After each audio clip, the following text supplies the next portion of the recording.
thing about one-sided love, and this is something you don't realize until you're on the other side of it, standing in your empty room at 3 p.m. on a Monday with adequate natural light and no particular reason to be sitting on the floor, is that it creates this kind of economy of attention where you become both the Federal Reserve and also the guy waiting in line at the bread factory, controlling the supply and desperate for the supply simultaneously, which is exactly the kind of paradox that would have seemed interesting to discuss with her, except that discussing paradoxes with her always meant you were performing your interestingness for her rather than exploring anything genuinely mutual. Not that you realized this at the time, of course.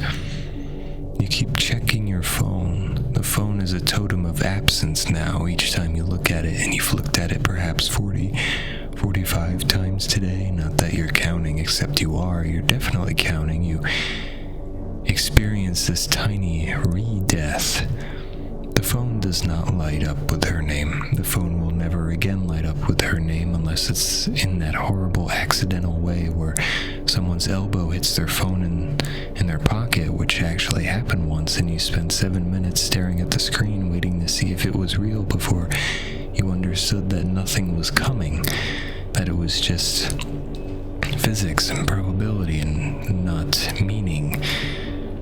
The room is the same room. This seems worth noting. You're in the same exact physical space you occupied when she was the organizing principle of your entire neurological reward system, but now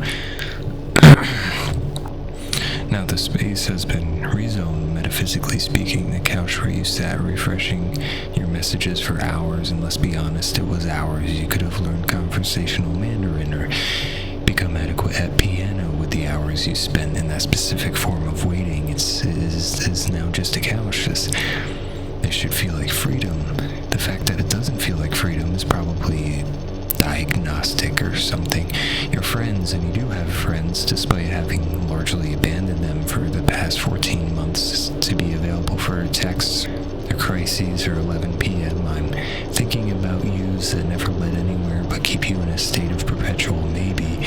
Your friends say things like, you deserve better, and she was draining you, and you seem lighter now. And all of these things are objectively true according to any reasonable external standard of evaluation, but the problem with reasonable external standards is that they don't account for the fact that being drained by her specifically was the only thing that felt like anything. That's the part that's hard to explain to people who haven't been in it, the way that even bad attention from the person becomes infinitely more valuable than good attention from anyone else.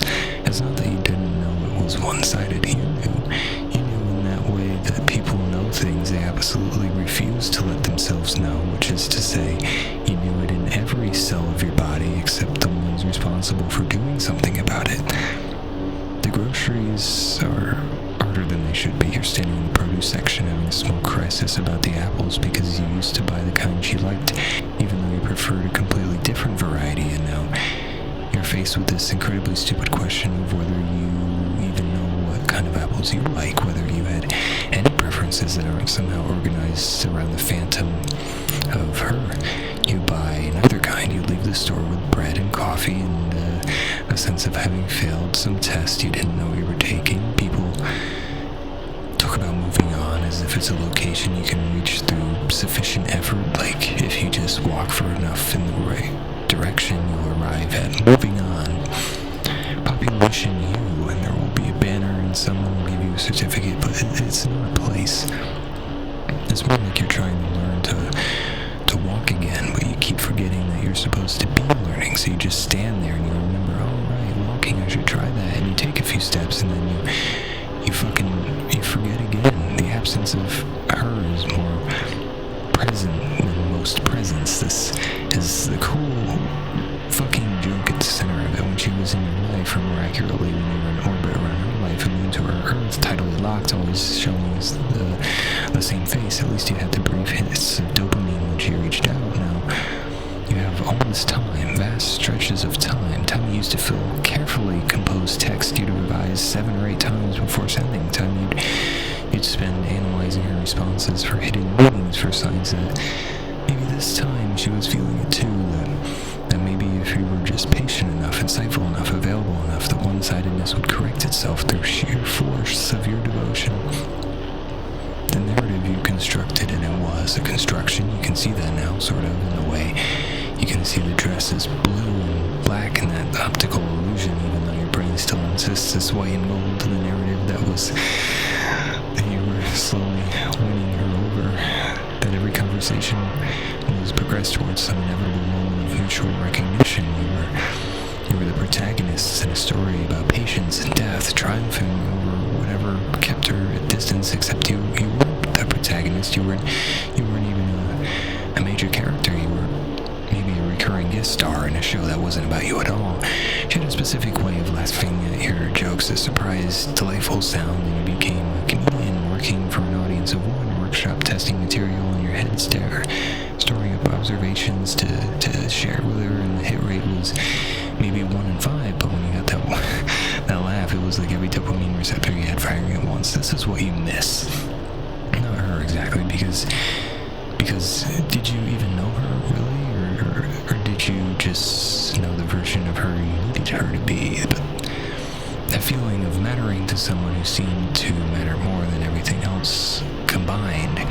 Your therapist says, because of course you have a therapist now, you go to the therapist approximately 48 hours after you finally said, I can't do this anymore message, and then immediately wanted to take it back. Your therapist says that you were using the relationship to avoid other things. That the constant state of yearning was paradoxically a comfort zone, that you had organized your entire emotional life around the certainty of wanting something you couldn't have, which meant you never had to risk anything, never had to be truly vulnerable, because you were vulnerable in this grand romantic way, but never in a way that actually costs you something.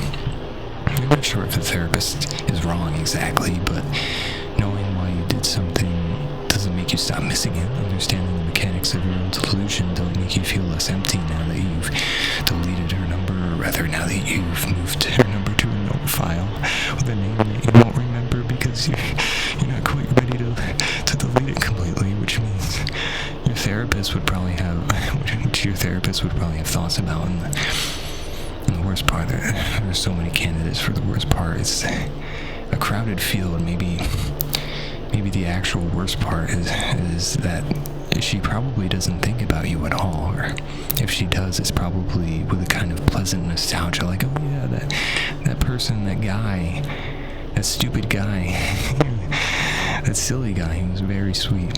You were really there for me during that difficult time, which is the kind of thing you say about a good therapist or a helpful neighbor, not about someone who rearranged their entire existence around you. She got what she needed, the attention, the validation, someone to process her feelings with, and she's fine. You're the one sitting on the floor at like 2 p.m. on a Monday trying to reverse engineer what kind of fucking apples you like. Eventually, theoretically, you'll be okay. Everyone keeps saying this time heals all wounds, and this too shall pass, and all the other things people say because they're true, but also because no one knows what else to say when someone is hurting in a way that has no solution except the passage of time. And maybe they're right. Maybe in 6 months or a year, you'll meet someone who actually reciprocates, and you'll understand what you were missing. You'll have that rom-com moment of, oh, this is what it's supposed to feel like, and this will all recede into a slightly embarrassing story you tell about your 20s. But right now, today, in this room that's the same room, you miss her. You miss the version of you that got to talk to her. You miss having something to organize your days around, even if that something was just waiting. You miss the way she made everything else seem less important, which was bad for you objectively, but felt like something.